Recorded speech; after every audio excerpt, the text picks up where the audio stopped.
Hello students. भाई हम सब ने स्ट्रक्चर ऑफ एटम की पूरी एनसीईआरटी खत्म कर ली है। आई होप आप सब ने वो देखी होगी। आपको अगर एनसीईआरटी का थॉरो रिवीजन चाहिए तो उससे बेहतरीन आपके लिए कुछ भी नहीं हो सकता है। लेकिन जैसे मैंने पहले भी कहा था कि इट इज इनकम्प्लीट, वो बिल्कुल इनकम्प्लीट है विदाउट क्वेश्चंस। तो आइए आज स्ट्रक्चर ऑफ एटम के कुछ क्वेश्चंस देखते हैं कि कैसे कैसे क्वेश्चंस इस टॉपिक से पूछे जाते हैं। देखिए, पहले काफी सिंपल क्वेश्चन है आपके लिए। पहला सवाल ये है कि Rutherford's alpha particle scattering experiment prove that atom has. देखिए, रदरफोर्ड का जो अल्फा स्कैटरिंग पार्टिकल था, जिस समय ये पता चलता था कि एटम के पास अल्टीमेटली क्या है, सेंटर में एक न्यूक्लियस है। क्या है एटम के पास? एटम के पास एक न्यूक्लियस प्रेजेंट है। ठीक, आइए नेक्स्ट। कहता है A and B are two elements which have same atomic weight and are having atomic number 27 and 30 respectively. If the atomic weight of A is 57, then the number of neutrons in B is, B में कितने neutron होंगे।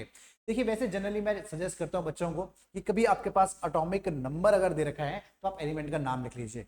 आपको देख के पता चल चुका होगा कि ये आपका एल्यूमिनियम है और ये आपका जिंक है। ठीक है, ये देखिए क्या बात कर रहा है। सबसे पहले वो ना कि आपके पास ये ए है और ये बी है। ए का एटॉमिक नंबर बेटा 27 है और बी का एटॉमिक नंबर 30 है। और क्या कहा? Have two which have same atomic weight, इनका एटॉमिक वेट सेम है। कह रहा है if the atomic weight of A is 57, A का एटॉमिक वेट 57 है और इसका भी एटॉमिक वेट 57 ही है, यानी कि ये, अब तो ये जिंक थोड़ा मुश्किल है विश्वास करना कि ये जिंक और एल्यूमिनियम होंगे। ठीक है, अच्छा ये एल्यूमिनियम तो वैसे भी नहीं हो सकता, it is 27, this is cobalt in fact.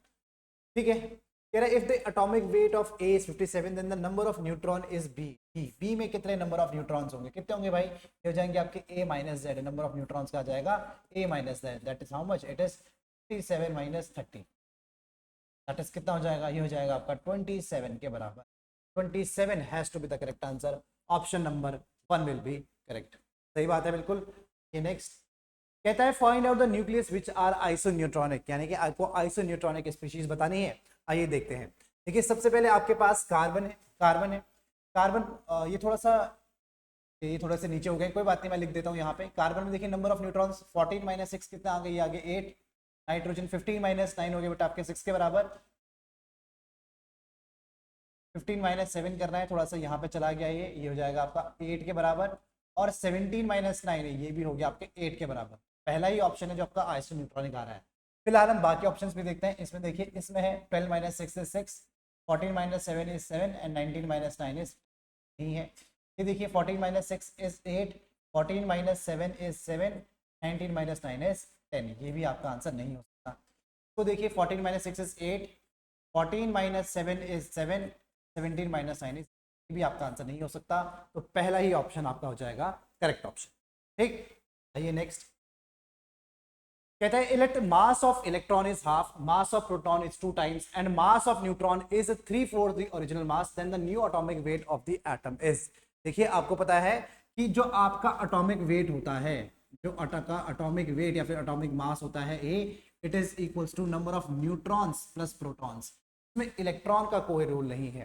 तो कह रहा है कि मान लीजिए कि let the mass of electron is half, a proton is 2 times and the mass of neutron is 3/4।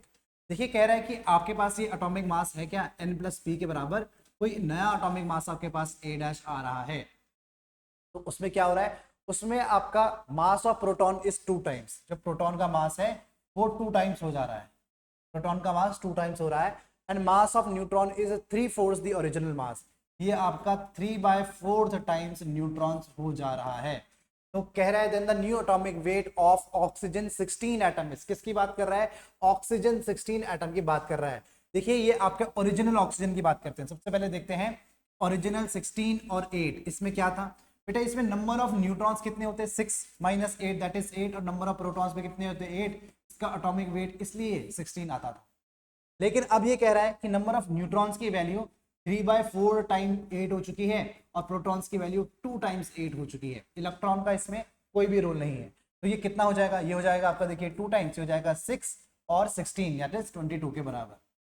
यानी कि आपका एटॉमिक वेट क्या हुआ है? इंक्रीज हुआ है, 16 से 22 हो चुका है। तो अगर आपसे कोई बोले कि परसेंटेज इंक्रीज कितना है, फिर आपसे बोले कि परसेंटेज इंक्रीज कितना है, ये कितना परसेंटेज इंक्रीज है?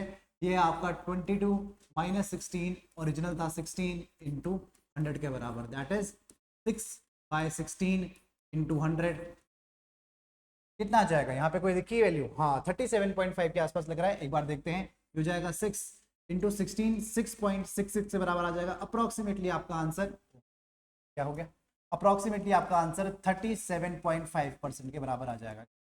37.5 इंक्रीज बाय ये बाय है, इंक्रीज बाय 37.5% के बराबर will be the correct answer. ठीक है, तो पता चल गया आपको किस तरीके से सॉल्व करना है ऐसा question.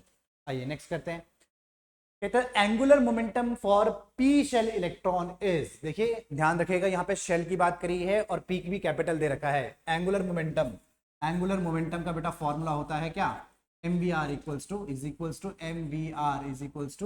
N H upon 2 pi के बराबर, ये होता है आपका एंगुलर मोमेंटम का formula.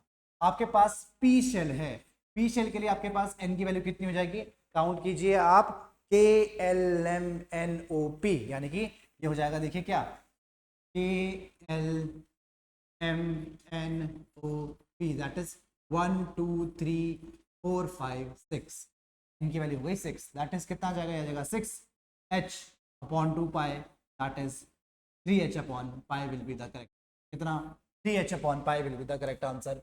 Option 1 is absolutely correct, बिल्कुल ठीक बात। आइए नेक्स्ट करते हैं। देखिए नेक्स्ट क्वेश्चन हमारे पास है, the first 3 radius ratios of Bohr orbits, पहली 3 radius ratio of Bohr orbit क्या होगी। देखिए आर का फॉर्मूला होता है, आर क्या फॉर्मूला होता है, R naught into N square by Z.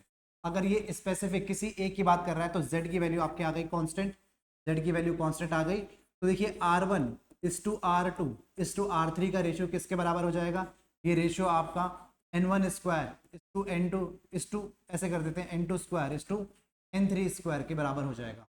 तो फर्स्ट 3 रेडियस रेशियोज, यानी कि ये हो जाएगा आपका 1 इज टू 2 का स्क्वायर हो जाएगा 4 इज टू 9, यानी कि 1 is to 4 is to 9 will be the correct answer. ऐसा कोई है, option number 3 is absolutely correct, 1 is to 4 is to 9, बिल्कुल ठीक बात। आइए नेक्स्ट, कहता है for lithium 2 plus ion R2 is to R5 will be. देखिए जैसे कि मैंने आपको बताया कि रेडियस का फॉर्मूला होता है R naught into N square by Z के बराबर। लिथियम के लिए जेड की वैल्यू कितनी है, देखिए हाइड्रोजन हीलियम लिथियम, लिथियम के लिए जेड की वैल्यू हो गई कितनी 3, और आपको रेशियो बताना है किसका, R2 इज टू R5।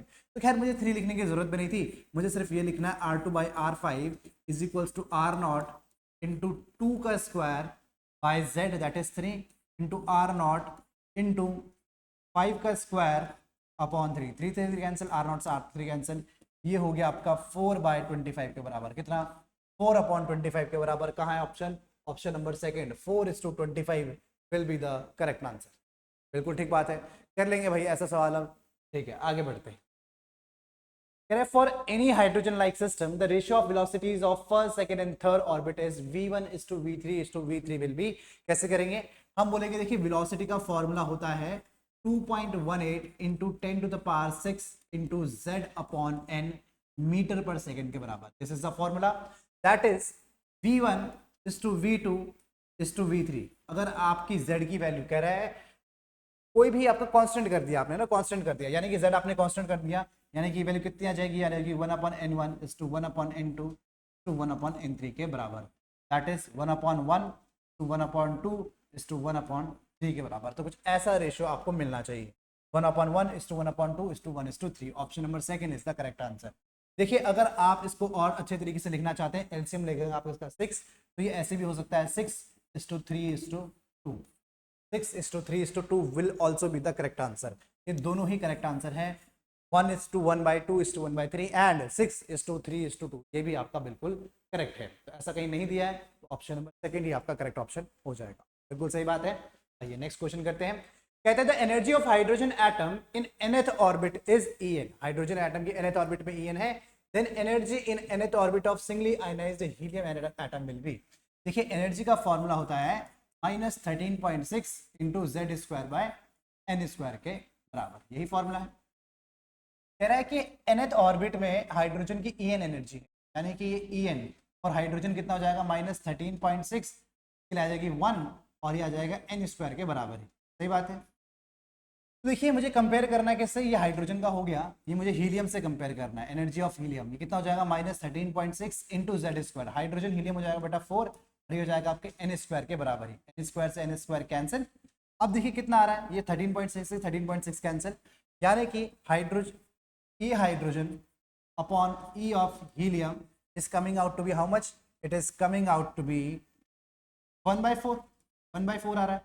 तो एनर्जी ऑफ हीलियम कितनी आ जाएगी, ये आ जाएगी 4 टाइम्स एनर्जी ऑफ हाइड्रोजन। कितना, 4 टाइम्स एनर्जी ऑफ हाइड्रोजन, यानी कि it will be 4 times E N के बराबर, 4 टाइम्स ई एन के बराबर। अरे बिल्कुल ठीक बात है, कर लेंगे ऐसा सवाल भी, ठीक है।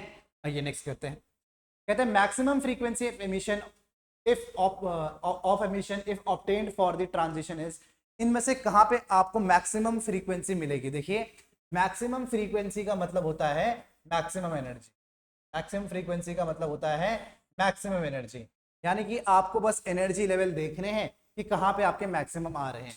देखिए आपको वैसे सबसे अच्छा तरीका इसका क्या है कि आप एक बार एनर्जी प्रोफाइलिंग डायग्राम अगर आपको याद है तो एक ही बार में आप इसको याद कर लिए, जैसे कि ये आपका क्या ग्राउंड स्टेट, फिर ये हो गया आपका फर्स्ट एक्साइटेड स्टेट, फिर ये हो गया आपका सेकेंड एक्साइटेड स्टेट, फिर ये हो गया आपका थर्ड एक्साइटेड स्टेट, फिर ये हो गया आपका फोर्थ एक्साइटेड स्टेट, इस तरीके से, ठीक है। तो यानी कि ये n इक्वल्स टू 1 होता है, ये आपका n इक्वल्स टू 2 होता है, इसी तरीके से 3 4 5 6 एंड सो ऑन। तो देखिए n इक्वल्स टू 2 से n इक्वल्स टू 1, देखिए ये एनर्जी गैप कितना ज्यादा होता है, तो एनर्जी बहुत ज्यादा, यहाँ पे फ्रीक्वेंसी बहुत ज्यादा होती है। फिर देखिए n इक्वल्स टू 1 से n equals to 2 energy gap कम हो रहा है, 2 से 6 इतना होता है, ये भी कम ही हुआ, और 6 से 2, अरे एक ही बात है, 2 से आपको क्या निकालना है मैक्सिमम फ्रीक्वेंसी, तो 2 से 6 और ये एनर्जी गैप तो सेम ही है, फ्रीक्वेंसी तो सेम ही आएगी, एक ही बात है, n इक्वल्स टू 6 से n इक्वल्स टू 2 से बिल्कुल सेम बात है। तो यानी कि n इक्वल्स टू 2 से n इक्वल्स टू 1 तक आपको मैक्सिमम एनर्जी नजर आती है। ये एनर्जी गैप क्या होता है, मैक्सिमम होता है n इक्वल्स टू। आप वैल्यू भी निकाल सकते हैं, आप इसमें वैल्यू भी निकाल सकते हैं, आप निकाल सकते हैं कैसे, आप वैल्यू कैसे निकालेंगे, आप बोलेंगे delta E is equals to E2 minus E1 is equals to how much, it will be minus 13.6 into Z square into 1/n1 square minus 1/n2 square electron volt. आप यहाँ से वैल्यूज भी निकाल सकते हैं, ठीक है, लेकिन बहुत लंबा तरीका। आइए आगे करते हैं बेटे। कह रहे विच of the following electron transition will require the largest amount of energy in hydrogen atom. आपको क्या चाहिए, लार्जेस्ट अमाउंट ऑफ एनर्जी, यानी कि एनर्जी गैप बहुत ज्यादा होना चाहिए। एक बार ठीक से देखिए, आपके पास फिर से क्या है, एनर्जी गैप वही है, same to same energy gap से जैसे हमने लास्ट क्वेश्चन में किया था, लेकिन आप इसमें एक चीज याद रखेंगे, इसमें एक ऑप्शन देखिए n equals to n infinity equals to n equals to 1। बेटा इससे ज्यादा तो एनर्जी गैप कुछ हो ही नहीं सकता, इन्फिनिटी और 1 के बराबर तो कोई गैप हो ही नहीं सकता, इसी के नीचे ही तो सारे लेवल्स हैं। बोलो भाई, ये मान लीजिए ये अगर n इक्वल्स टू 1 है, ये n इक्वल्स टू 2 है, ये ऊपर सबसे ऊपर क्या है n इक्वल्स टू इन्फिनिटी, तो इससे ज्यादा एनर्जी गैप तो किसी में हो ही नहीं सकता है। तो ऑप्शन नंबर 3 ही आपका क्या होना चाहिए, करेक्ट आंसर आना चाहिए, ठीक है। तो इन्फिनिटी वाले में सबसे ज्यादा गैप आपको नजर आएगा। कह रहा है सिंगली इलेक्ट्रॉन ऑर्बिट्स अ स्टेशनरी न्यूक्लियस, z इक्वल्स किसका लिए, ये 5 है, यानी कि बोरॉन की बात हो रही है। कह रहा है the energy required to excite the electron from third to fourth Bohr orbit will be, कितनी एनर्जी रिक्वायर्ड होगी थर्ड से फोर्थ बोर ऑर्बिट में जाने के लिए। ये एनर्जी यानी कि डेल्टा ई की वैल्यू आ गई आपकी E3 minus E4 is equals to minus electron volt में चाहिए minus 13.6 into Z square minus 1/n1 square minus 1/n2, that is कितना, यह आ जाएगा माइनस 13.6, जेड की वैल्यू बेटा 5 है, ये हो जाएगा 25 इंटू 1/n1 स्क्वायर, ये थर्ड है तो ये हो जाएगा 1/9 माइनस 1/4 स्क्वायर यानी कि 1/60, कितना आ जाएगा, यह आ जाएगा minus 13.6 into 25 into 7/9 into 16 EV के बराबर। ये आ जाएगा आपका फाइनल आंसर। एक बार फटाफट से इसे कैलकुलेट करके देख लेते हैं कितना आ रहा है। तो देखिए ये आ रहा है 16.5 ईवी के बराबर, अप्रॉक्सीमेटली 16.53 ईवी के बराबर ही बात। आइए नेक्स्ट, कहते हैं the ratio of energy of hydrogen atom for first and second excited state is. देखिए बहुत इंपॉर्टेंट इसमें वर्ड यूज किया गया है फर्स्ट एक्साइटेड स्टेट, क्या फर्स्ट एक्साइटेड स्टेट, बेटा फर्स्ट एक्साइटेड स्टेट के लिए n की वैल्यू होती है 2 और आपको वर्ड यूज किया गया है सेकंड एक्साइटेड स्टेट और इसके लिए n की वैल्यू कितनी आती है, इसके n की वैल्यू आती है 3 के बराबर, ठीक है। कह रहा है the ratio of energies of hydrogen atom, अब तो बस बहुत आसान हो गया क्वेश्चन, यानी कि आपको सिर्फ एनर्जी इज इक्वल्स टू क्या लिखना है minus 13.6 into Z square by N square, यानी कि आप सीधा बोल देंगे E1 by E2 is equals to N2 square upon n1 square के बराबर कितना आ जाएगा, n2 की वैल्यू है यहाँ पे, ये n2 मान लीजिए, n1 मान लीजिए, तो कितना आ गया, ये आ जाएगा आपका 3 स्क्वायर 9/4, यानी कि 9:4 करेक्ट आंसर कहाँ है, ऑप्शन नंबर 4 एब्सोल्युटली करेक्ट, बिल्कुल ठीक बात। आइए नेक्स्ट, कहते थे spectrum of helium is expected to similar to that of, देखिए काफी अच्छा क्वेश्चन।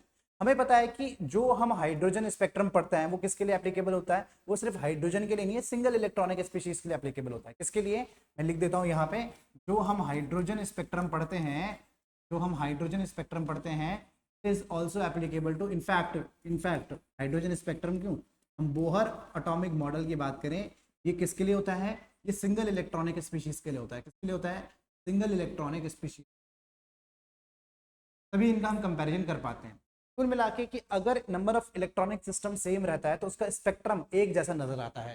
तो जो हीलियम का, जो अगर आप देखेंगे हाइड्रोजन हीलियम में 2 इलेक्ट्रॉन सिस्टम है, 2 इलेक्ट्रॉन सिस्टम, तो आपका जिसमें 2 इलेक्ट्रॉन होंगे उसी की तरह इसका स्पेक्ट्रम आना चाहिए। हाइड्रोजन में बेटा सिंगल इलेक्ट्रॉन है, सोडियम में तो 11 इलेक्ट्रॉनिक सिस्टम है, हीलियम में भी 1 इलेक्ट्रॉनिक सिस्टम है। हाइड्रोजन, हीलियम, लिथियम, लिथियम में 2-3 होने चाहिए थे, लेकिन लिथियम प्लस है तो ये भी 2 इलेक्ट्रॉनिक सिस्टम है। Hence option number 4 will be the correct answer. बिल्कुल सही बात है। क्या आप कर लेंगे ऐसा सवाल, ठीक है कर लेंगे, तो आगे बढ़िए। अगला क्वेश्चन कहता है थर्ड लाइन ऑफ बामर, बामर की third line is produced by which transition in spectrum line, spectrum of hydrogen atom.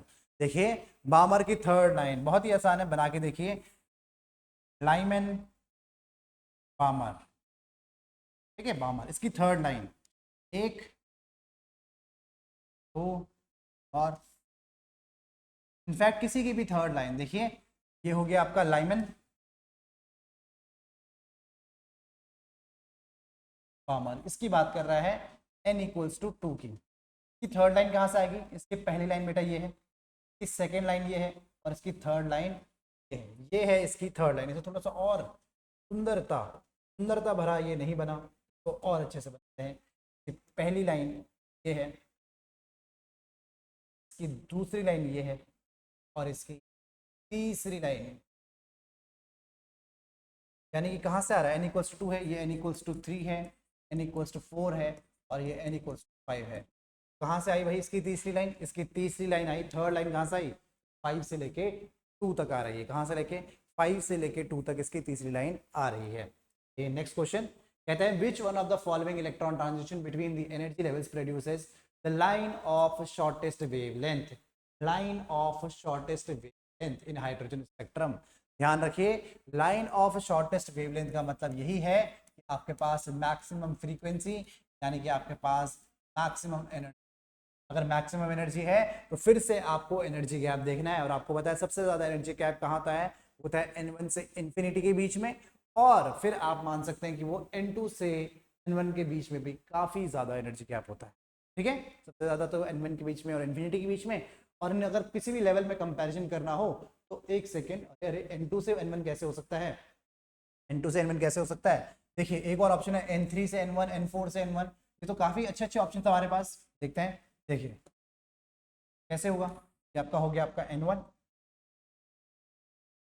ऐसा,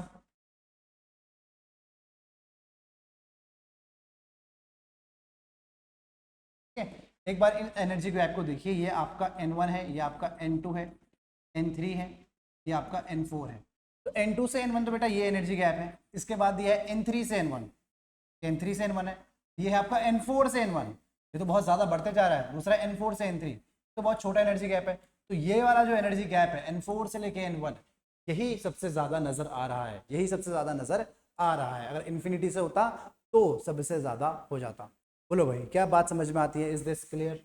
आइए नेक्स्ट करते हैं, कह रहे find out the ratio of following for a photon. ये वेलोसिटी, ये फ्रीक्वेंसी दी है, क्या है, ये फ्रीक्वेंसी की बात कर रहा है। This is talking about frequency, maximum frequency of Lyman and maximum frequency of bracket. देखिए क्या है आपके पास, सीधा, अच्छा सीधा ही लिख लेते हैं, बनाने की जरूरत नहीं है। तो लाइमैन की, सीधा बेटा लाइमैन की बात करें, लाइमैन n इक्वल्स टू 1 की बात करें, ठीक है, लाइमैन जहाँ पे n1 की वैल्यू 1 है, इसके लिए आपको फ्रीक्वेंसी मैक्सिमम चाहिए। अगर आपको फ्रीक्वेंसी मैक्सिमम चाहिए तो आपकी एनर्जी भी मैक्सिमम हो जाएगी। सही बात है, फ्रीक्वेंसी मैक्सिमम तो एनर्जी मैक्सिमम। तो एनर्जी मैक्सिमम जब होगी जब N2 कहाँ कितना होना चाहिए आपका, N2 आपका होना चाहिए इन्फिनिटी के बराबर, यानी कि एनर्जी की वैल्यू यहाँ पे क्या आ जाएगी, आ जाएगी एच न्यू के बराबर, दैट इज कितना आ जाएगा, क्या जाएगा -13.6 into Z square into 1/n1 square, यानी तो ये तो 1 ही रहने वाला है, -1 इन्फिनिटी का स्क्वायर, ये तो 0 जाएगा, तो यानी कि ये वैल्यू -13.6 इंटू जेड स्क्वायर के बराबर ही रहेगी। किसकी, ये एच न्यू की वैल्यू अपॉन एच, ये किसके लिए निकाला मैंने, ये मैंने न्यू के लिए निकाला है। बिल्कुल सही बात। एक काम करते हैं, ब्रैकेट के लिए भी निकाल देते हैं।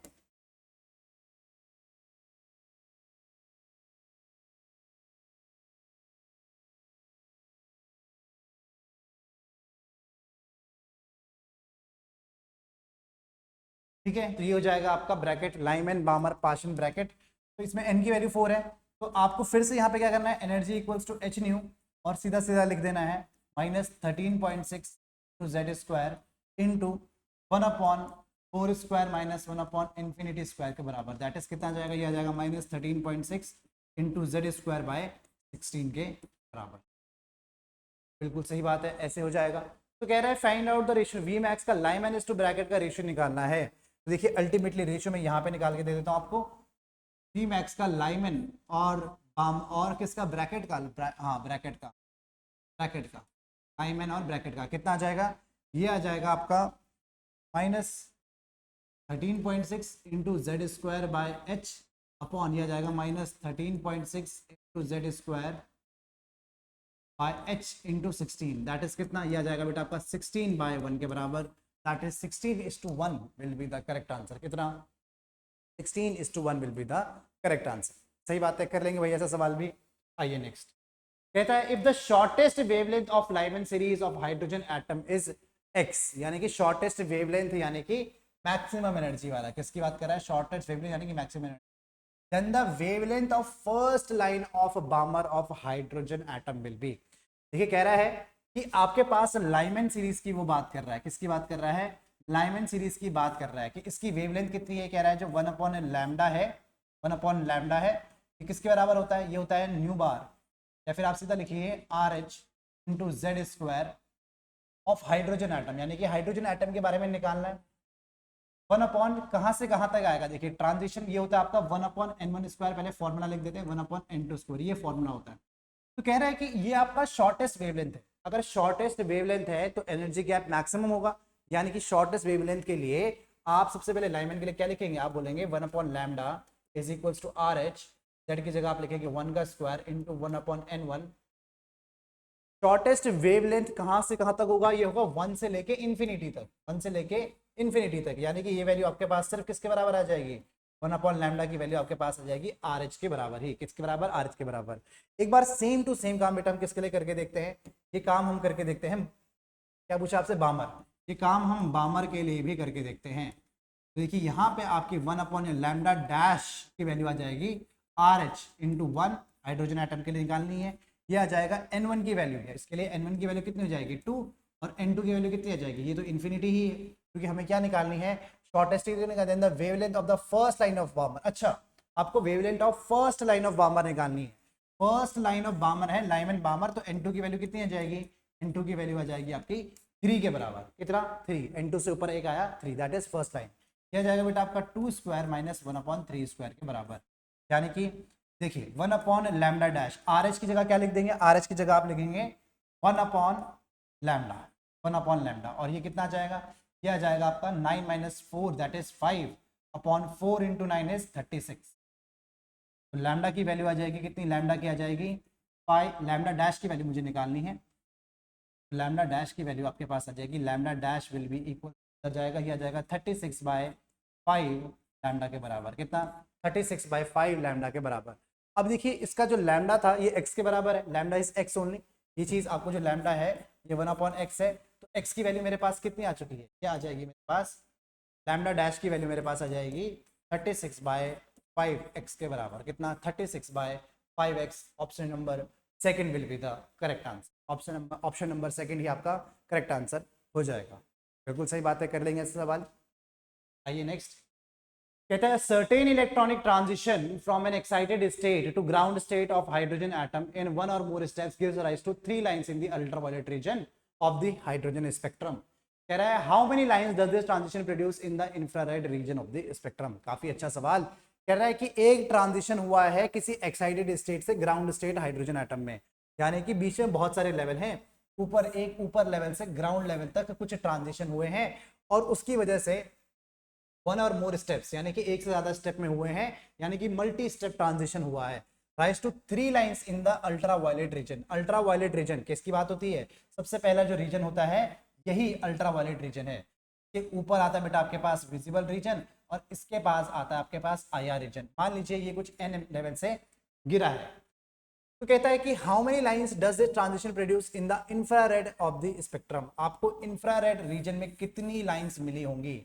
पहले बात करते हैं कि लाइंस आई कैसे हैं। कह रहा है certain electronic from excited state to ground state of the hydrogen atom in one or raise to 3 lines in the UV. UV में 3 आई है, तो एक यहां से आई होगी यूवी में, एक यहां से आई होगी और एक यहां से आई होगी। यूवी में ये 3 लाइनें होगी, यानी कि ट्रांजिशन कहां से हुआ है? ट्रांजिशन ये यहां से नहीं हुआ है, n इक्वल्स टू 1 से नहीं हुआ है, n इक्वल्स टू 2 से नहीं हुआ है, n इक्वल्स टू 3 से नहीं हुआ है। कहां से हुआ है ट्रांजिशन? n इक्वल्स टू 4 से हुआ है। तो कह रहा है कि मुझे इंफ्रारेड में आईआर रीजन में कितनी लाइंस मिलेगी? ट्रांजिशन जब यहां से हो रहा है तो शायद यही मिलेगा मुझे, सिर्फ एक लाइन है जो मुझे इस वाले ट्रांजिशन में ऑब्टेन होगी। किसमें? आईआर वाले में सिर्फ ये वाला ट्रांजिशन मुझे ऑब्टेन होगा। That is 1 will be the correct answer. ठीक है, काफी बढ़िया थ्योरेटिकल क्वेश्चन। आइए नेक्स्ट कह रहा है if the de Broglie wavelength of the fourth Bohr orbit of hydrogen atom is 4 angstrom then the circumference of the orbit will be. ये क्या सवाल है? सर्कमफेरेंस का क्या फॉर्मूला होता है? 2 पाई आर होता है। सर्कमफेरेंस किसके बराबर होता है? 2 pi r equals to n lambda. तो कह रहा है if the de Broglie wavelength of the fourth Bohr orbit of hydrogen atom is 4 angstrom. तो देखिए ये उसने पहले ही बोल दिया क्या है, फोर्थ बोहर ऑर्बिट है उसका 4 एंगस्ट्रॉम है, तो कितना आ जाएगा? ये 16 एंगस्ट्रॉम के बराबर आ जाएगा। कितना आ जाएगा? 16 angstrom. Third option will be correct. 16 angstrom ही आपका करेक्ट आंसर हो जाएगा। बिल्कुल ठीक बात। आइए नेक्स्ट कहता है number of wave in fourth orbit. देखिए आप याद रखेंगे कि number of orbits is equals to number of waves, यानी कि जितनी ऑर्बिट्स होती हैं उतनी ही वेव्स होती हैं। फॉर एग्जांपल अगर मैंने आपको कह दिया है कि इसमें आपको 4 वेव्स दिख रही हैं कुछ इस तरीके से, अगर आपको इसमें 4 वेव्स इस तरीके से दिख रही हैं तो आप इसमें बोलेंगे कि इसमें n इक्वल्स टू 4 ही है, यानी कि number of waves in fourth orbit is how much? Is equals to 4 only.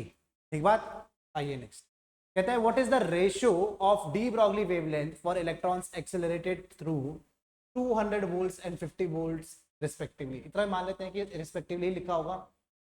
अच्छा इलेक्ट्रॉन के लिए है, देखिए इलेक्ट्रॉन के लिए सीधा सीधा क्या फॉर्मूला है आपको? De Broglie wavelength lambda is equals to हम बोलेंगे under the root 150 by v angstrom.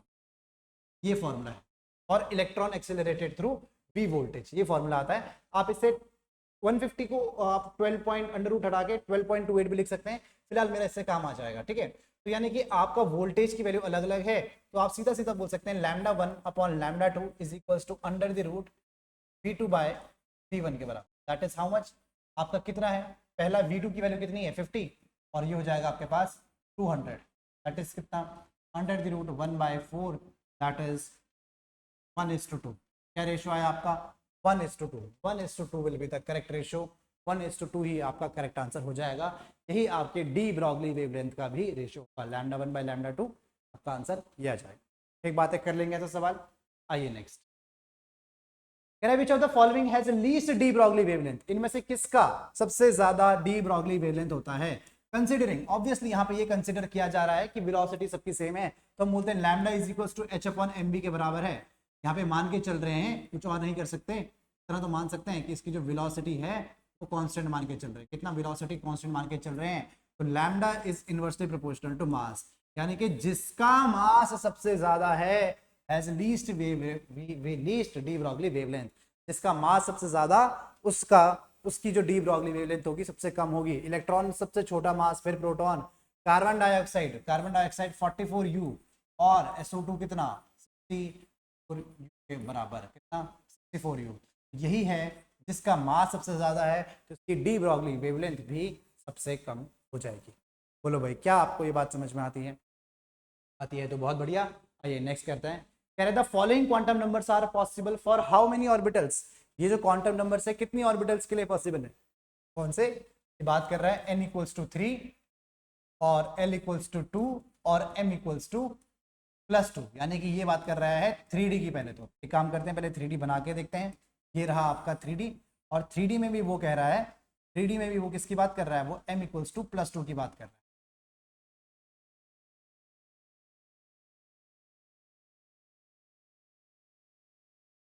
ये 3D हो गया, ये हो जाएगा आपका +2 +1 0 -1 -2।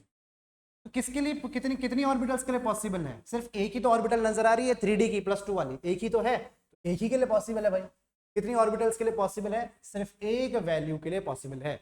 इससे हमने देखिए, जब हमने एनसीईआरटी एम्पलीफायर अभी भी पढ़ी है ना, तो उसमें एक लाइन मैंने आपको बार बार रिपीट करके लिखवाई है। वो लाइन क्या है? वो लाइन ये है कि N orbital can be distinguished by, आप एक ऑर्बिटल को कैसे डिस्टिंग्विश बाय 3 क्वांटम नंबर्स। किसी भी एक ऑर्बिटल को आप कितने क्वांटम नंबर से डिस्टिंग्विश करते हो? 3 क्वांटम नंबर से। वो कौन कौन से हैं? वो क्वांटम नंबर्स होते हैं आपके n, l और m। ठीक है, एक ऑर्बिटल को आप 3 क्वांटम नंबर से बता सकते हो। ठीक बात। आइए नेक्स्ट। कहता है the number of possible orbitals all times in n equals to 3 energy level is. कितनी ऑर्बिटल्स पॉसिबल हैं भाई? देखिए डायरेक्ट फॉर्मूला है आपके पास, आप बोलते हैं नंबर ऑफ ऑर्बिटल्स कितनी पॉसिबल होती हैं। नंबर ऑफ ऑर्बिटल्स का क्या फॉर्मूला है? ये फॉर्मूला है n² के बराबर, दैट इज यहाँ पे आ जाएगा ये 3² दैट इज 9 के बराबर। एक बार लॉजिकली समझते हैं, अगर मेरे पास n इक्वल्स टू 3 है तो क्या क्या हो सकता है? अगर n इक्वल्स टू 3 है तो बेटा मेरे पास 3s हो सकता है, मेरे पास 3p हो सकता है, और मेरे पास 3d हो सकता है। 3s में तो चलो ठीक है, एक ही ऑर्बिटल ऐसा है, लेकिन इसके अंदर 3 ऑर्बिटल्स प्रेजेंट है, 3px 3py 3pz, और इसमें 5 ऑर्बिटल्स प्रेजेंट। टोटल कितने हो गए? टोटल आपको 9 नजर आएंगे, 1 और 3 4 और 5 9 orbitals are possible. Option number 4 will be absolutely correct. बिल्कुल ठीक बात। आइए नेक्स्ट। कहता है which subshell is not permissible. इनमें से कौन सी सबशेल परमिसिबल नहीं है? आइए देखते हैं। कहता है 2D, यानी कि n की वैल्यू 2 और l की वैल्यू भी 2। गलत बात है। l की जो बेटा मैक्सिमम वैल्यू हो सकती है वो n-1 हो सकती है, यानी कि n अगर 2 है तो l की मैक्सिमम वैल्यू 1 हो सकती है, तो ये नहीं हो सकता। यही आपका करेक्ट आंसर हो जाएगा। यहाँ देखिए n इक्वल्स टू 4 है और l इक्वल्स टू कितना है? SPDF3। क्या ये पॉसिबल है? बिल्कुल it is possible. n equals to यहाँ पे 6 है और l इक्वल्स टू 1 है। क्या ये पॉसिबल है? बिल्कुल पॉसिबल है। n इक्वल्स टू 3 पॉसिबल है और l इक्वल्स टू 0 पॉसिबल है। Absolutely only option number 1 is not possible. ठीक बात। आइए नेक्स्ट कह रहा है nodal plane is found in which of the following orbital. इनमें से किस में नोडल प्लेन मिलेगा? बात करें अगर नोडल प्लेन की, तो नोडल प्लेन का मतलब होता है कि आपके पास क्या होना चाहिए? आपके पास एक एंगुलर नोड होना चाहिए। क्या होना चाहिए? एक एंगुलर नोड प्रेजेंट होना चाहिए। कैसा नोड? एक एंगुलर नोड प्रेजेंट होना चाहिए, यानी कि आपके पास एल की कुछ ना कुछ वैल्यू होनी चाहिए। वो एल की वैल्यू 0 नहीं हो सकती, 1 2 3 कुछ होना चाहिए। ठीक है, देखिए एल की वैल्यू यहाँ पे 0 है, एल की वैल्यू 0 है, एल की यहाँ नोडल प्लेन नहीं होगा। सिर्फ एक ही जगह नोडल प्लेन होगा जहाँ पे एल की वैल्यू हो जाएगी 1 के बराबर। बताओ भाई, करोगे ऐसा सवाल भी? आइए बेटा आगे क्वेश्चन देखते हैं। नेक्स्ट क्वेश्चन है विच of the following is correct for 4D electron. एक 4D इलेक्ट्रॉन के लिए देखिए, ऑप्शन देखने से पहले खुद ही कुछ बना देते हैं। आपके पास 4D का इलेक्ट्रॉन है, तो यहाँ पे n की वैल्यू कितनी आ जाएगी? 4, l की वैल्यू आ जाएगी 2। इतना तो कंफर्म, बाकी आगे देख लेंगे, लेकिन इतना तो कंफर्म है। देखिए n की वैल्यू 4, l की वैल्यू 2, या देखिए n की वैल्यू 4, l की वैल्यू 3, ये तो ऑप्शन नहीं होगा, इसको नहीं देखना। n की वैल्यू 4, l की वैल्यू 2 ये हो सकता है, n की वैल्यू 4, l की वैल्यू 3 ये नहीं हो सकता। अब देखिए अगर इलेक्ट्रॉन है, अगर इलेक्ट्रॉन है उसका स्पिन तो कुछ ना कुछ होगा, उसका ऑर्बिटल कुछ भी हो सकता है, लेकिन उसके अंदर स्पिन की वैल्यू या तो +½ हो जाए या तो -½ हो जाए, इतनी बात श्योर है। s can not be equals to 0, s 0 नहीं हो सकता। ये s0 लिखा है, ये हो जाएगा इनकरेक्ट। s इक्वल्स टू +½ यही ऑप्शन हो जाएगा आपका करेक्ट ऑप्शन। बिल्कुल ठीक बात। आई होप अब आप इजिली पहचान गए होंगे। आइए नेक्स्ट। कहता है if n equals to 3 then which of the value of L is correct। देखिए अगर n की वैल्यू 3 है तो देखिए आप लोग इसमें से गलती कर सकते हैं। आप बोलेंगे सर L की वैल्यू होती है 3 - 1 और इसकी वैल्यू हो जाएगी 2 और आप 2 मार्क कर देंगे। ऐसा नहीं है, ध्यान रखिएगा, जब मैंने आपको पढ़ाया भी, मैंने आपको बताया ये जो एल की वैल्यू है ये इसकी मैक्सिमम वैल्यू होती है। क्या होती है? इसकी मैक्सिमम वैल्यू 2 तक जा सकती है, वरना इसकी वैल्यू क्या हो सकती है? एल की वैल्यू हो सकती है 0 1 2 तक। कितनी? 0 1 2, तो यानी कि 1 भी ठीक है, 0 भी ठीक है, all of them are correct option, सभी करेक्ट हैं, all of them are correct. आइए नेक्स्ट, कह रहा है energy of atomic orbitals in a particular shell is in the order. बहुत ही बेहतरीन क्वेश्चन, नीट में आने वाला क्वेश्चन। कैसा होता है? आप किसी भी शेल की बात कर लीजिए, मान लीजिए आप इसे एक तो आप याद रख सकते हैं डायरेक्ट, किससे? n प्लस एल रूल से। आप बोलेंगे कि अगर सब शेल की वैल्यू इंक्रीज हो रही है तो आपकी एनर्जी भी क्या होती है? आपकी एनर्जी इंक्रीज होती है। किसी भी पर्टिकुलर ऑर्बिटल के लिए आप बोलते हैं आपका s सबसे कम होता है, फिर p ज्यादा होता है, फिर d और फिर f। लेकिन अगर आपको नहीं करना, आप मान लीजिए 4s 4p 4d और 4f की बात करते हैं, तो आप इसमें n प्लस एल रूल भी लगा सकते हैं। क्या आप इसमें n प्लस एल रूल भी लगा सकते हैं? इसके लिए वैल्यू आ जाएगी 4, इसके लिए आ जाएगी 5 6 और 7, इस तरीके से वैल्यू आ जाएगी। आप बोलेंगे इसीलिए 4f सबसे ज़्यादा है, फिर 4d p and s। Option number 1 will be the correct answer. आइए बेटा नेक्स्ट क्वेश्चन करते हैं। क्वेश्चन कह रहा है which orbital has 2 angular nodal planes. देखिए 2 एंगुलर नोडल प्लेन का मतलब है आपके पास L की वैल्यू कितनी होनी चाहिए? 2 होनी चाहिए। और L की वैल्यू 2 किसके लिए होती है? D सबशेल के लिए होती है। ठीक, आइए कह रहा है which configuration does not obey Pauli's exclusion principle. इनमें से कौन सा पॉली का एक्सक्लूजन प्रिंसिपल फॉलो नहीं करता है? आई होप आपको ये थोड़ा बहुत तो दिख ही रहा होगा, है ना? चलिए ठीक है, कौन सा पॉली का एक्सक्लूजन प्रिंसिपल? देखिए पॉली क्या बोलता था? पॉली ये बोलता था कि all 4 quantum number should be equal, all 4 quantum number और 2 electrons can not be different, can not be different, can not be different. In short वो ये बोलता है कि one orbital can contain maximum 2 electrons, maximum 2 electrons हो सकते हैं with anti parallel spin. कैसे? With anti parallel spin, anti parallel spin होना चाहिए। देखिए कहीं भी आप देखिए कि एंटी, ये मैक्सिमम, ये तो पॉलीज एक्सक्लूजन प्रिंसिपल है। इस वाले को देखिए, इसमें आपको एंटी पैरेलल नहीं नजर आ रहा है, बाकी सब में एंटी पैरेलल है। सर आप बोलेंगे कि ये तो पूरा फील्ड है ही नहीं, इसमें पेयरिंग हो गई। तो देखिए ये वायलेशन तो है, लेकिन ये किसका वायलेशन है? ये आपके हुंस रूल का वायलेशन है। किसका वायलेशन है? हुंस वायलेशन है, पॉली का वायलेशन नहीं है। पॉली का वायलेशन सिर्फ ये है कि आपका पैरेलल स्पिन नहीं होना चाहिए, तो आपका एंटी पैरेलल स्पिन होना चाहिए। ठीक बात? आइए नेक्स्ट करते हैं, विच of the following configuration follows हुंस rule. इनमें से कौन सा हुंस रूल को फॉलो करेगा? देखिए ये नहीं हो सकता था क्योंकि आपको पहले सबको फिल करना था। ये भी नहीं हो सकता, ये भी गलत बात है। ऊपर देखिए ये भी नहीं हो सकता, ये भी गलत बात है। एक सेकेंड, अच्छा यहाँ पे गैप नहीं दे रखा है, गैप नहीं दे रखा है 2s और 2p के बीच में। एक काम करते हैं, एक पहले लाइन खींच लेते हैं ताकि हमें आइडेंटिफिकेशन ईजी हो। एक लाइन ऐसे कह रहे हैं विच of the following follows हुंस rule. इनमें से कौन सा हुंस रूल को फॉलो कर रहा है? 2s और 2p।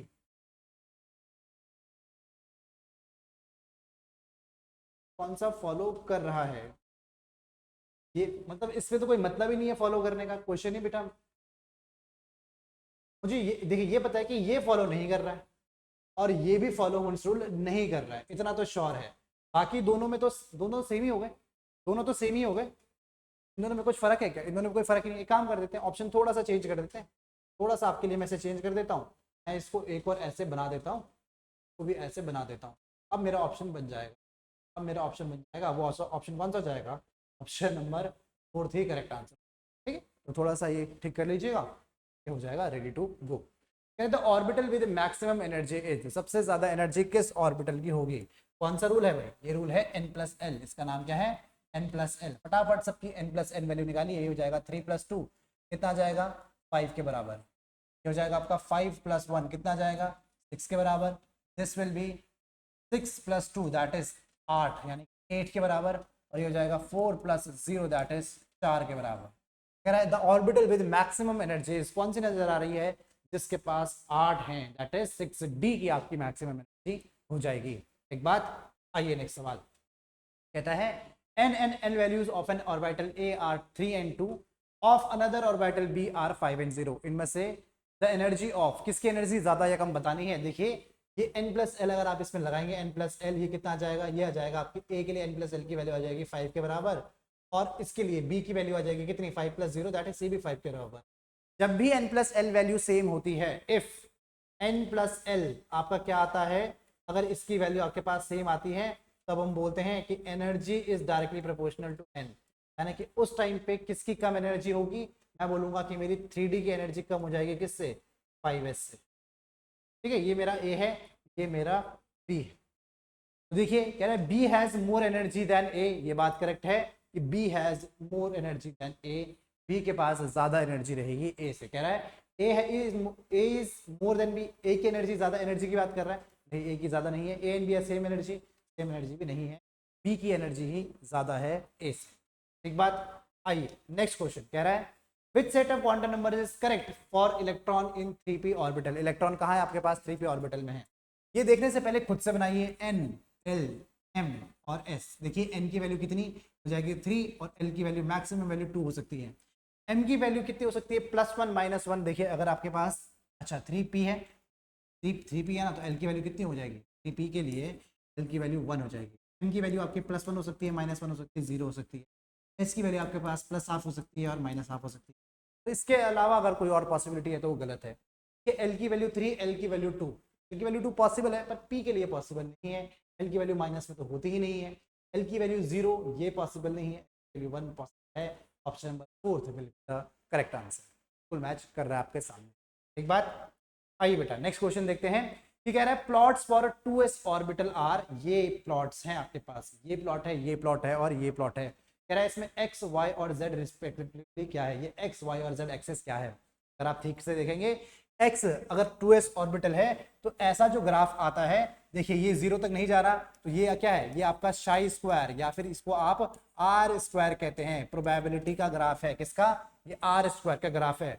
दूसरा वाला जो नॉर्मल ग्राफ है जो नेगेटिव तक जाता है, ये किस चीज का रहता है, ये सिर्फ वेव फंक्शन या फिर जिसे सिर्फ आर कहते हैं। ठीक है, और तीसरा वाला जो ग्राफ है ये 4 pi r square psi square या फिर जिसको हम 4 pi r square capital R square radial probability density के बराबर कहते हैं।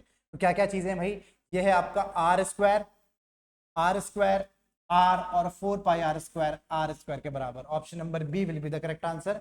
बहुत ही बढ़िया सवाल, गुड टाइप ऑफ क्वेश्चन। आइए नेक्स्ट कह रहा है a radiation of wavelength lambda illuminates a metal and ejects photoelectron of maximum kinetic energy of 1 eV। Maximum kinetic energy कितनी है, 1 eV के बराबर है। यहाँ पे लिख देता हूँ काइनेटिक एनर्जी मैक्सिमम आपके पास 1 eV के बराबर है। कहता है another radiation of wavelength lambda by 3 ejects photoelectron of maximum kinetic energy, kinetic energy 1 है एंड आपके पास काइनेटिक एनर्जी 2 है, ये कितनी है, ये 4 eV के बराबर है। यहाँ पे क्या था, यहाँ पे वेवलेंथ कितनी थी, यहाँ पे वेवलेंथ लैम्डा थी और यहाँ पे वेवलेंथ लैम्डा बाय 3 थी। कह रहा है what will be the work function of metal. देखिए वर्क फंक्शन आपका कॉमन रहता है, यहाँ पे भी फाई नॉट है और यहाँ पे भी वर्क फंक्शन फाई नॉट के बराबर ही होगा, दोनों के केसेस में वर्क फंक्शन फाई नॉट है। एक बार फर्स्ट वाले को देखते हैं, क्वेश्चन ऐसे ही सॉल्व हो जाएगा। फिर तो हम बोलेंगे कि एनर्जी जो होगी वो दो तरीके से यूज होती है, किस तरीके से, kinetic energy plus phi naught. First case में एनर्जी 1, एनर्जी 1 ऐसे लिखूंगा hc by lambda is equals to kinetic energy 1, यहाँ पे ev की वैल्यू लिख दूं, ये वैल्यू आपको दे रखी है 1 ev के बराबर एंड प्लस फाई नॉट। मैं देखो इसे कैसे लिख सकता हूँ, मैं लिख सकता हूँ hc की वैल्यू मैं लिख दूं, ठीक है, hc की वैल्यू कंपेयर करवा देते हैं। hc की वैल्यू कितनी आ रही है, ये आ रही है lambda plus lambda phi naught. इसे इक्वेशन नंबर 1 बना दीजिए, इक्वेशन नंबर 1। फिर दूसरे इक्वेशन में डाल के देखते हैं, सेम चीज मैं बोलूंगा energy 2 is equals to kinetic energy 2 plus phi naught के बराबर। काइनेटिक एनर्जी 2 मुझे 4 eV के बराबर दे रखी है, that is hc by lambda dash. Lambda dash यहाँ पे कितना, ये है लैम्डा बाय 3, ये है आपके पास लैम्डा और by 3 which is equals to kinetic energy 4 plus phi not.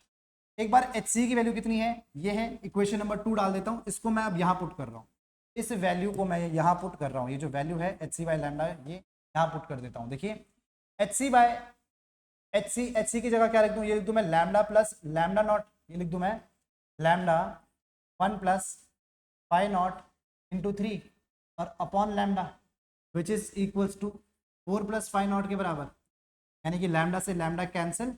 मेरा क्या आंसर आ जाएगा, मेरा आंसर आ जाएगा 3 plus 3 phi naught is equals to 4 plus phi naught. क्या आंसर आ गया? तो देखिए फाई नॉट इधर चला गया, यह आ जाएगा मेरा 2, यहाँ पे लिख देते हैं, जगह नहीं मिल रही है तो यहाँ लिख देते हैं, यह आ जाएगा 3 phi naught minus phi naught is equals to 4 minus 3, यानी कि 2 फाई नॉट आ गया मेरा 1 के बराबर, और फाई नॉट की वैल्यू कितनी आ जाएगी बेटा? ये आ जाएगी 1/2 के बराबर, that is half EV. 0.5 EV will be the correct answer. कितना? 0.5 ईवी ही मेरा करेक्ट आंसर आ जाएगा। ठीक है, तो बढ़िया क्वेश्चन है, क्वेश्चन आपको करना चाहिए था।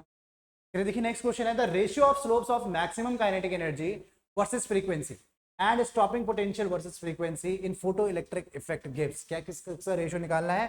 सबसे पहले आपको देखना है slope of maximum kinetic energy versus frequency. क्या होता है formula? E is equals to H into nu minus nu naught. तो देखिए यानी कि काइनेटिक एनर्जी अपॉन H, इसका upon nu minus nu naught, इसका स्लोप आएगा। स्लोप ये किसके बराबर है? इसका स्लोप है बेटा H के बराबर, इसका स्लोप H के बराबर है। दूसरा देखिए क्या पूछ रहा है आपसे, stopping potential versus frequency. Stopping potential V not किसके बराबर होता है? ये होता है काइनेटिक एनर्जी अपॉन E के। तो कह रहा है कि stopping potential versus frequency, stopping potential versus frequency. अच्छा ठीक है, तो काइनेटिक एनर्जी की जगह फ्रीक्वेंसी लिख दें, H into nu minus nu not किसके बराबर? E के बराबर। तो V नॉट अपॉन H, ये आ गया आपका स्लोप की वैल्यू, ये आ जाएगी आपकी, एक सेकेंड, अपॉन H नहीं, upon nu minus nu not, ये आ गया आपकी स्लोप की वैल्यू, और ये किसके बराबर है? ये है H अपॉन E के बराबर। ये आपका स्लोप 1 है, ये आपका स्लोप 2 है। तो पूछ रहा है कि स्लोप 1 अपॉन स्लोप 2 की वैल्यू क्या हो जाएगी? स्लोप 1 अपॉन स्लोप 2 की वैल्यू क्या हो जाएगी? क्या हो जाएगी बेटा? ये हो जाएगी आपकी H अपॉन E। कितना आ जाएगा आपका आंसर? आपका आंसर आएगा सिर्फ E के बराबर। तो कहाँ है? E is charge on an electron. E क्या होता है? E होता है आपका चार्ज ऑफ इलेक्ट्रॉन, और यही आपका करेक्ट आंसर आ जाएगा। बढ़िया क्वेश्चन था, नाइस क्वेश्चन, इस क्वेश्चन को अप्रिसिएशन। आइए नेक्स्ट कह रहा है, what are the values of orbital angular momentum of an electron in orbitals 1s 2s 3d and 2p। एक एक करके सबका ही निकाल देना है। देखिए orbital angular momentum, orbital angular momentum क्या फॉर्मूला होता है? फॉर्मूला होता है under the root L into L plus 1 into H upon 2 pi. H cut के फॉर्म में दिया है, तो इसे मैं ऐसे लिख सकता हूँ L into L plus 1 into H cut के बराबर, इंटू H कट के बराबर। आप ऐसे भी लिख सकते हैं। एक एक करके बात करते हैं। सबसे पहले आपके पास 1s है।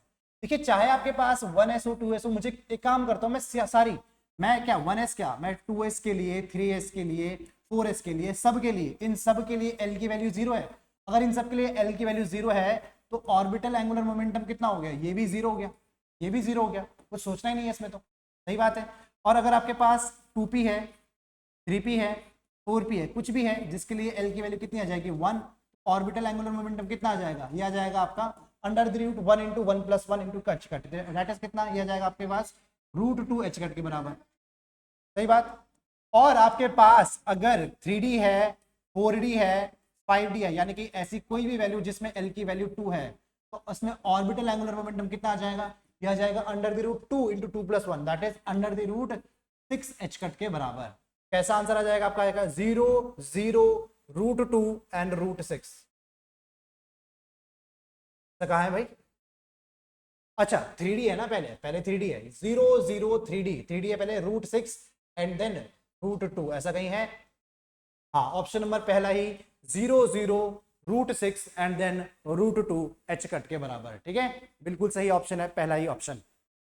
आइए नेक्स्ट कहता है, dye absorbs a photon of wavelength lambda and re-emits the same energy into two photons of wavelength lambda 1 and lambda 2 respectively.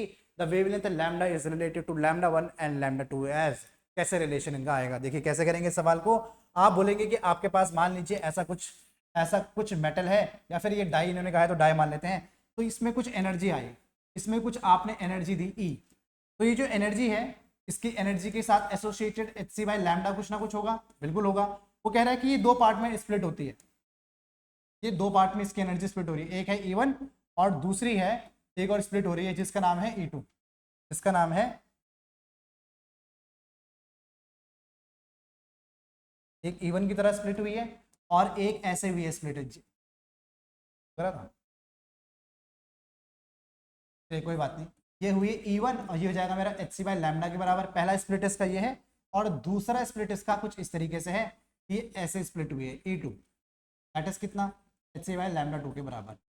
तो कुल मिला के मुझे पता है अगर एक एनर्जी से दो एनर्जीज निकली हैं तो E बराबर किसके होना चाहिए, ये होना चाहिए मेरा E1 प्लस E2 के बराबर, यानी कि मेरा एच सी बाई लैम्डा किसके बराबर आना चाहिए, ये आना चाहिए मेरा H C by lambda 1 plus H C by lambda 2 के बराबर। एच सी कैंसिल, ऐसा कुछ ऑप्शन है? बिल्कुल है, शायद आपको डायरेक्टली ना नजर आ रहा हो लेकिन आप लिखेंगे यहाँ पे, आप लिख सकते हैं, आप लिख सकते हैं बेटा 1 by lambda is equals to 1 by lambda 1 plus 1 by lambda 2, यानी कि लैम्डा की वैल्यू हो जाएगी lambda 1 lambda 2 upon lambda 1 plus lambda 2 के बराबर। ऐसा कोई ऑप्शन है? ये तो होना चाहिए, ऑप्शन नंबर सी ही नजर आ रहा है, lambda is equals to lambda 1 lambda 2 upon lambda 1 plus lambda 2 के बराबर। ठीक है, बिल्कुल ठीक है, बिल्कुल ठीक है। आइए नेक्स्ट, कह रहा है हाउ मेनी लाइन, ये शायद आपका आखिरी क्वेश्चन है, हाँ yes this is your last question, this is your last question. How many lines in the spectrum will be observed when electrons returns from seventh shell to second shell. देखिए जब भी आपको टोटल नंबर ऑफ इलेक्ट्रॉन्स निकालने हो, जब भी आपको total number of spectral lines, total number of spectral lines अगर आपको निकालनी हो, स्पेक्ट्रल लाइंस अगर आपको निकालनी हो किसके बराबर होती है, ये होती है आपकी n2 minus n1 into n2 minus n1 plus 1 divided by 2 के, दैट इज ये हो जाएगी आपकी 7 minus 2 into 7 minus 2 plus 1 divided by 2, कितना जाएगा बेटा, ये जाएगा 5 इंटू 6 divided by 2, that is 30 by 2, कितना हो जाएगा 15 स्पेक्ट्रल लाइंस। कितने, 15 spectral lines. Option number C will be the correct answer, यही आपका करेक्ट आंसर हो जाएगा 15 स्पेक्ट्रल लाइंस। ठीक है, तो देखिए अभी जो हमने क्वेश्चन सॉल्व किए हैं वो आपकी प्रैक्टिस के लिए बहुत अच्छे हैं। इसके जो कॉन्सेप्ट मैं ऐसे लेके आया था जिससे आपके कॉन्सेप्ट सारे के सारे रिवाइज हो जाएं। अभी हम उस लेवल पे, जो वाला वो लेवल होता है ना कि बहुत डिफिकल्ट वाला लेवल, देखिए अभी हमने वाला अभी तक नहीं किया है और जानबूझ के, क्योंकि देखिए एनसीईआरटी एम्पलीफायर के साथ जो मैंने अभी क्वेश्चन करवाए हैं बिल्कुल अप्रोप्रिएट हैं आपकी तैयारी के लिए, पूरा रिविजन इससे हो जाएगा। लेकिन इसके कुछ बहुत बेहतरीन क्वेश्चंस भी होते हैं। ठीक है, स्ट्रक्चर ऑफ एटम के जो सवाल होते हैं, कुछ बहुत हाई लेवल के सवाल भी मुझे करवाना है, मतलब आपको। ठीक है, वो हम करेंगे जैसे जैसे हम कोर्स में आगे बढ़ते रहेंगे, हम उसे आगे करते रहेंगे। ठीक है, ठीक है, चलिए इसके बाद आप नेक्स्ट चैप्टर के लिए रेडी हो जाइए बेटा, जिसका नाम है पीरियोडिसिटी, और आपको केमिकल बॉन्डिंग भी नेक्स्ट वीक मिल जाएगा। ठीक है, तब तक के लिए कमेंट कर दीजिए कि आपको ये वैसा वीडियो कैसे लगा, आपको और किस टाइप के क्वेश्चन चाहिए, और ये भी बताइए कि आपको आपकी तैयारी कैसी चल रही है एनसीईआरटी एम्पलीफायर से, आपको क्या हेल्प उससे मिल भी रही है, नहीं मिल रही है। ठीक है, सब पीडीएफ आपको टेलीग्राम चैनल मिल जाएगा। वीडियो देखने के लिए थैंक यू, और लाइक शेयर सब्सक्राइब तो करना।